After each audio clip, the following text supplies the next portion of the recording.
U.S. launches more airstrikes against Iran after announcing another death of a service member. From the PEP Radio Newsroom, we have this news from Dubai. The United States began a new round of airstrikes early Monday targeting Iran after announcing the death of another American service member, and Iran fired missiles toward Jordan that risk widening the conflict into neighboring Israel. Step by step, the U.S. and Iran have inched closer to all-out war as last month's interim deal meant to permanently end the fighting has crumbled, and shipping traffic in the Strait of Hormuz has largely stalled. Both sides have targeted civilian infrastructure relied on by millions of people. The U.S. military said the service member was killed in Iraq on Saturday during the controlled detonation of a downed Iranian drone. "We hit them very hard again tonight," U.S. President Donald Trump said, "and we did that in honor of the slain soldiers." So this marks the ninth night in which the U.S. has launched strikes against Iran. Earlier, the military said its strikes targeted Iran's paramilitary Revolutionary Guard to retaliate for Friday's killing of troops in Jordan. One service member was missing after that attack, and the military's new statement said unidentified remains were found Sunday and were being examined. Since the war began, 17 U.S. service members have been killed. The renewed exchanges of fire, now in their second week, have seen the U.S. target bridges and electrical facilities in Iran. The U.S. Military Central Command announced a new round of strikes early Monday, now into their ninth straight night. The strikes will continue degrading Iranian military capabilities used to attack commercial vessels and civilian mariners transiting the Strait of Hormuz, Central Command said in a statement. As the strikes began, a ship caught fire early Monday in the Strait of Hormuz near the coastline of Oman, the British military said. It was unclear what sparked the blaze off Oman, which has been a route the U.S. military has encouraged ships to travel to avoid Iran's control. Tehran has retaliated by hitting U.S. allied countries throughout the Middle East.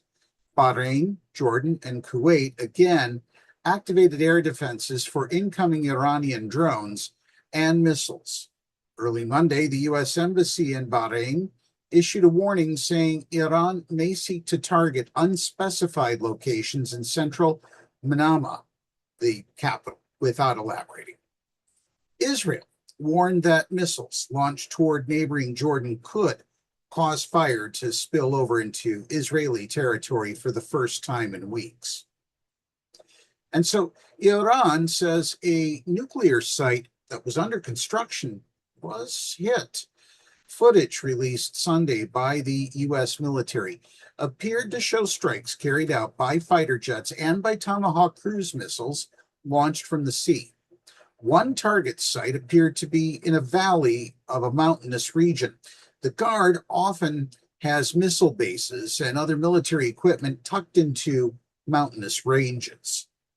Iran's Atomic Energy Agency said U.S. strikes targeted the construction site of a planned nuclear power plant in the southwest, state television reported. Satellite images from Planet Labs PBC of the Darkovin nuclear plant site showed earth clearing but little construction as of July 9th. Iran did not previously announce it as being targeted. The International Atomic Energy Agency said the site, in the very early stages of construction, contained no nuclear material when the UN watchdog last visited. And Jordan and nearly every Gulf Arab state have been targeted. Jordan's military said it shot down several Iranian missiles. The country hosts major U.S. bases and relies on U.S. air defense systems. The missiles did not cause casualties or damage, according to Jordan's military. Jordan later summoned Iran's charge d'affaires to protest, state-run television reported. Israel's military said Iranian missiles launched toward the Jordanian port city of Aqaba, just across the border, could spill over, warning Israelis to expect the first air raid sirens in weeks. Eilat, the Israeli city that neighbors Aqaba, cited security officials as saying 2 interceptors were launched from its outskirts to prevent the fall of debris. During the latest fighting, Iran has focused on U.S. allied Arab states rather than Israel, which launched the war with the U.S. on February 28th. We are prepared to immediately resume combat, the Israeli military chief of staff, Lieutenant General Eyal Zamir, said. Kuwait said one of its power and water desalination plants was attacked for the second time in 2 days, causing fires. Its Ministry of Electricity, Water, and Renewable Energy said. The power grid remains stable. In Kuwait, about 90% of drinking water comes from desalination. The Secretary General of the Six Nation Gulf Cooperation Council, Yassim Mohammed al-Budawi, has accused Iran of war crimes for strikes on infrastructure and civilian facilities. International humanitarian law generally protects civilian infrastructure, such as bridges and power plants, from attacks, but such sites can lose protections if used for military purposes. In such cases, attacks must be proportionate and minimize civilian harm. So what is the key to the conflict? Turns out it's always been, and it remains, the Strait of Hormuz. Trump has threatened to target Iran's power stations and bridges to try to compel Tehran to loosen its hold on the Strait of Hormuz, which saw 1/5 of global oil supplies transit before the war. Recent attacks suggest the U.S. military is carrying out that plan. The U.S. in the past week reimposed a naval blockade on Iranian ports to halt its shipments of crude oil. The military on Saturday said it had redirected 6 ships and disabled 1 since then. A maritime organization overseen by the U.S. Navy said Sunday that the threat to mariners is severe after previous Iranian attacks, with deliberate hostile action considered highly likely. It said traffic remained low, with 8 transits on Saturday and only 3 on Friday.